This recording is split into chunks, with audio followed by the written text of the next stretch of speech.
S, ಇವತ್ತು ಹಳ್ಳಿ ಪವರ್‌ನಲ್ಲಿ actually ಸ್ನೇಹ ಬಂದ್ಬಿಟ್ಟು ಪೈಲ್ವಾನ್ ಕಪ್ಪನ್ನ ಗೆದ್ರು. ಬರೋಬ್ಬರಿ 12 ಜನರನ್ನ ಸೋಲಿಸಿ ಸ್ನೇಹ ಬಂದ್ಬಿಟ್ಟು ಪೈಲ್ವಾನ್ ಕಪ್ಪನ್ನ ಗೆದ್ಲು. ಯಾವ ರೀತಿ ಗೆದ್ಲು, ಏನು ಎಲ್ಲವನ್ನು ಕೂಡ ಇವತ್ತು ತಿಳಿಸ್ತೀನಿ ಆಕ್ಚುಯಲಿ. ಯಾರ್ಯಾರ್ದು ತಪ್ಪಿತ್ತು, ಯಾರ್ಯಾರ್ದು ಸರಿ ಇತ್ತು ಎಲ್ಲವನ್ನು ಕೂಡ ತಿಳ್ಕೊ ಬಂದ್ಬೋಣ.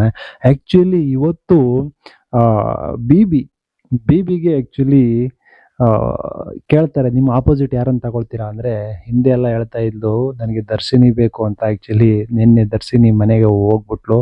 ನನಗೂ ಈ ಆಟಕ್ಕೂ ಅಂದ್ರೆ ಹಳ್ಳಿಯ ಜೀವನದ ಈ ಆಟಕ್ಕೂ ಪ್ರತಿದಿನ ಟಾಸ್ಕ್ ಕೊಡ್ತಾರೆ. ಹೊಸಿ ಮೈ ಕೈ ನೋವಾಗುತ್ತಾ, ಅವರು ಸಿಟಿಲಿ ಬೆಳೆದಂಥವ್ರು. ಎಸ್, ಇದು ನನಗೆ ಬ್ಯಾಡವೇ ಬೇಡವಪ್ಪ ಅಂದ್ಬಿಟ್ಟದೆ. ಆ್ಯಕ್ಚುಲಿ ದರ್ಶಿನಿ ಸೋತು ಆ್ಯಕ್ಚುಲಿ ಮನೆಗೆ ಹೋಗ್ಬಿಟ್ಲು ನಿನ್ನೆ. ಎಸ್, ನಿಖಿತನು ಕೂಡ ಹೋಗ್ಬಿಟ್ಲು. ಇಬ್ಬರು ಔಟ್ ಆಗ್ಬಿಟ್ರು. ಇನ್ನು ಇವತ್ತು 12 ಜನ ಇದ್ದಿದ್ದು. 12 ಜನದಲ್ಲಿ ಇವತ್ತು ಅಂದರೆ ಫಸ್ಟು ಕುಸ್ತಿ ಕಲ್ತ್ಕೊಳ್ಳಿ, ಕುಸ್ತಿನ ಹೇಳ್ಕೊಡ್ತಾರೆ ಹಳ್ಳಿಯವರು ಅಂದ್ಬಿಟ್ಟು ಈ 12 ಜನಕ್ಕೂ ಕುಸ್ತಿಯನ್ನು ಕಲಿಸ್ಕೊಡ್ತಾರೆ. ಅದಾದ ನಂತರ ಆ್ಯಕ್ಚುಲಿ ಅಖಾಡನ ರೆಡಿ ಮಾಡಿ ಅಖಾಡಕ್ಕೆ ಬಿಡ್ತಾರೆ.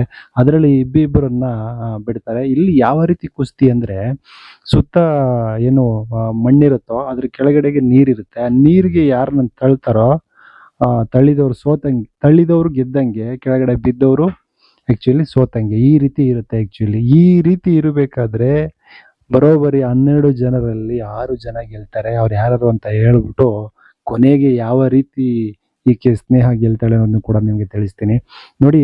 ಫಸ್ಟು ಗೆಲ್ತಕ್ಕಂಥದ್ದು ಸುಷ್ಮಾ, ನೆಕ್ಸ್ಟು ಪೂಜಾ, ಆಮೇಲೆ ಸ್ನೇಹ, ಅನಿಶಾ, ಬಿಬಿ, ರಿಗ್ಮಾ. ಓಕೆ, 6 ಜನ. ಈಗ ಇವರು 6 ಜನ ಗೆಲ್ತಾರೆ. 6 ಜನ ಗೆದ್ದ ಮೇಲೆ ಏನು ಮಾಡ್ತಾರೆ ಅಂತಂದರೆ, ಇವಾಗ ಯಾವ ರೀತಿ 6 ಜನರಲ್ಲಿ ಒಬ್ಬರನ್ನ ಸೆಲೆಕ್ಟ್ ಮಾಡೋದು ಯಾವ ರೀತಿ ಅಂದರೆ, 6 ಜನರನ್ನು ನಿಲ್ಲಿಸ್ಬಿಟ್ಟು ನೀವು 6 ಜನನೂ ರೆಡಿಯಾಗಿ ಒಟ್ಟಿನಲ್ಲಿ ಎಲ್ಲರೂ ಇನ್ನು 5 ಜನನ ಬೀಳಿಸಿ ಒಬ್ರು ಯಾರು ಉಳ್ಕೊಳ್ತಾರೋ ಅವರೇ ವಿನ್ನು ಅನ್ನುವಂಥ ಒಂದು ಲೆಕ್ಕಾಚಾರಕ್ಕೆ ಬರ್ತಾರೆ. ಇವರು ನಾನೇನು ಅನ್ಕೊಂಡೆ, ಒಬ್ರೊಬ್ರು ತಳ್ಳಾಡ್ಕೊಂಡು ಕೆಳಗಡೆ ಬಿದ್ದೋಗ್ಬೋದು, ಆಮೇಲೆ ಇದೇ ರೀತಿಯಾಗಿ ಲಾಸ್ಟ್ಲಿ ಯಾರೋ ಒಬ್ರು ಉಳ್ಕೊಳ್ತಾರೆ ಅಂತ ನಾ ಅನ್ಕೊಂಡಿದ್ದೆ. ಇಬ್ಬಿಬ್ರು ಫೈಟ್ ಮಾಡ್ತಾರೆ ಅನ್ಕೊಂಡಿದ್ದೆ. ಇವರು ಆ ರೀತಿ ಮಾಡಿಲ್ಲ. 5 ಜನ ಒಟ್ಟಾಗ್ಬಿಟ್ಟು ಒಬ್ಬರನ್ನ ತಳ್ತಾರೆ ಫಸ್ಟು. ಆನಂತರ 4 ಜನ ಒಟ್ಟಾಗ್ಬಿಟ್ಟು ಒಬ್ಬರನ್ನ ತಳ್ತಾರೆ. ಕೊನೆಗೆ 4 ಜನ ಉಳ್ಕೊಂಡಿರ್ತಾರೆ. ಈಗ 3 ಜನ ಉಳ್ಕೊಳ್ತಾರೆ ಅಂತ ಅನ್ಕೋತೀವಿ. ಆದ್ರೆ ಅದು ಹಂಗಾಗಲ್ಲ. 4 ಜನ ತಳ್ಳಾಡ್ತಾ ಇರ್ಬೇಕಾದ್ರೆ ಒಬ್ಬರನ್ನ ತಳ್ಳೋಕೆ ಹೋಗ್ತಾರೆ. ಯಾರು ನೀರಿಗೆ ಬೀಳ್ತಾ ಇರ್ತಾಳೋ ಅವಳು ಇನ್ನಿಬ್ಬರನ್ನ ಹಿಡ್ಕೊಂಡು ಬೀಳ್ತಾಳೆ. ಲಾಸ್ಟಲ್ಲಿ ಉಳ್ಕೊಳ್ತಕ್ಕಂಥದ್ದೇ ಸ್ನೇಹ.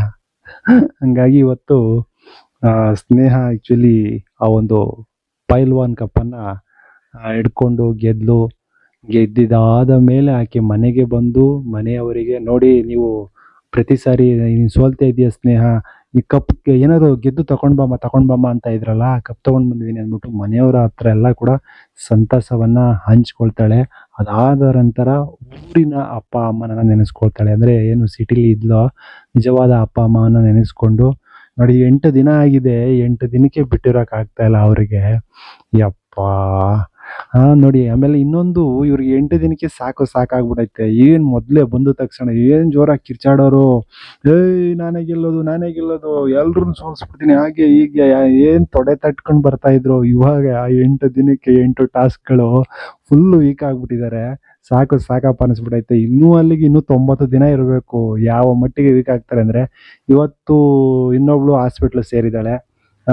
ಹಿಂಗಾಗಿ ಒಬ್ಬೊಬ್ರು ಹಾಸ್ಪಿಟ್ಲ್ ಸೇರ್ತಾ ಇದ್ದು ನಮ್ಗೆ ಈ ಒಂದು ಹಳ್ಳಿ ಜೀವನ, ಹಳ್ಳಿ ಟಾಸ್ಕ್ಗಳು ಸವಾಸ ಬೇಡ ಅಂದ್ಬಿಟ್ಟು ಆ್ಯಕ್ಚುಲಿ ಎಲ್ಲರೂ ಹಾಸ್ಪಿಟ್ಲ್ ಸೇರಿಕೊಂಡು ಊರಿಗೆ ಹೊರಟೋಗ್ಬಿಟ್ರೆ ನನಗೆ ಹಂಗೆ ಅನಿಸುತ್ತೆ. ಆಮೇಲೆ ಏನಾಗುತ್ತೆ, ಇದು ನಡೀತದೆ ಹಳ್ಳಿ ಪವರು ಅಂತ ಅನಿಸುತ್ತೆ. ಆದರೆ ಹಳ್ಳಿ ಪವರ್ಗೆ ಇನ್ನೊಂದು ದೊಡ್ಡ ಶಕ್ತಿ ಏನಪ್ಪ ಅಂತಂದರೆ, ಒಬ್ರು ಹೋದ್ರೂ ಕೂಡ ಇನ್ನೊಬ್ರು ಬರೋಕ್ಕೆ ರೆಡಿಯಾಗಿದ್ದಾರೆ ಕರ್ನಾಟಕದಲ್ಲಿ. ಆ ಮಟ್ಟಿಗೆ ಒಂದು ಫ್ಯಾನ್ಸನ್ನು ಇಟ್ಕೊಂಡಿದೆ ಕಳೆದ ಬಾರಿಯಿಂದ. ಹಾಗಾಗಿ ನಿನ್ನೆ ಇಬ್ಬರು ಹೋದ್ರು, ಅದರಿಂದ ಇಬ್ಬರು ಬಂದಿಲ್ಲ. ಅದನ್ನ ಏನು ಮಾಡ್ತಾರೆ ಅನ್ನೋ ಒಂದು ಕ್ಯೂರಿಯಾಸಿಟಿ ಇದೆ. ಕರ್ಕೊಳ್ತಾರ ಹೊಸದಾಗಿ ಅಥವಾ ಹೆಂಗೆ ಸಾಕು ಅಂದ್ಬಿಟ್ಟು 12 ಜನಕ್ಕೆ ಕ್ಲೋಸ್ ಮಾಡ್ತಾರ, ಇದರಲ್ಲಿ 12 ಜನದಲ್ಲಿ ಒಬ್ಬೊಬ್ಬರನ್ನ ಕಳಿಸ್ತಾ ಹೊರಡ್ತಾರ, ಈ ರೀತಿ ಎಲ್ಲ ಇದೆ. ಬಟ್ ಅವರಿಬ್ಬರು ಹೋಗಿದ್ದು ಶೋಗೆ ಒಂದು ದೊಡ್ಡ ಹೊಡೆತ ರೀತಿಯೇ ಆಯಿತು. ಯಾಕೆಂದರೆ ಸ್ಟಾರ್ಟಿಂಗಲ್ಲಿ ಬಂದಾಗ ಏನು ಗೆಲ್ಲಬೇಕು ಹಂಗೆ ಹಿಂಗೆ ಅಂತ ಕಿರ್ಚಾಡ್ಕೊಂಡು ಬಂದವರು ಒಂದು 4 ದಿವಸ 5 ದಿವಸ ಆದಮೇಲೆ ಆ ಟಾಸ್ಕ್ಗಳು, ಹಳ್ಳಿಯ ಟಾಸ್ಕ್ಗಳನ್ನು ಸಹಿಸ್ಕೊಳ್ದೇ ಅವ್ರು ಹೋಗ್ತಾ ಇದ್ದಾರೆ ಅಂತಂದರೆ ಅವ್ರ ಡ್ರೀಮ್ಗಳಿಗೆ ಒಂದು ಶಕ್ತಿ ಇಲ್ಲ. ಹಂಗಾಗಿ ಅದೊಂದು ದೊಡ್ಡ ಹೊಡೆತದ ರೀತಿಯೇ.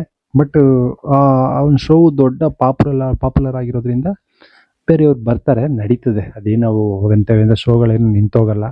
ನೋಡೋಣ ಮುಂದಿನ ದಿನಗಳಲ್ಲಿ ಏನಾಗುತ್ತೆ. ಇವತ್ತು ಸ್ನೇಹ ವಿನ್ ಆಗಿ ಕಪ್ ತಗೊಂಡು ಹೋಗಿದ್ದಾಳೆ, ಏನ್ ಅನ್ಸುತ್ತೆ?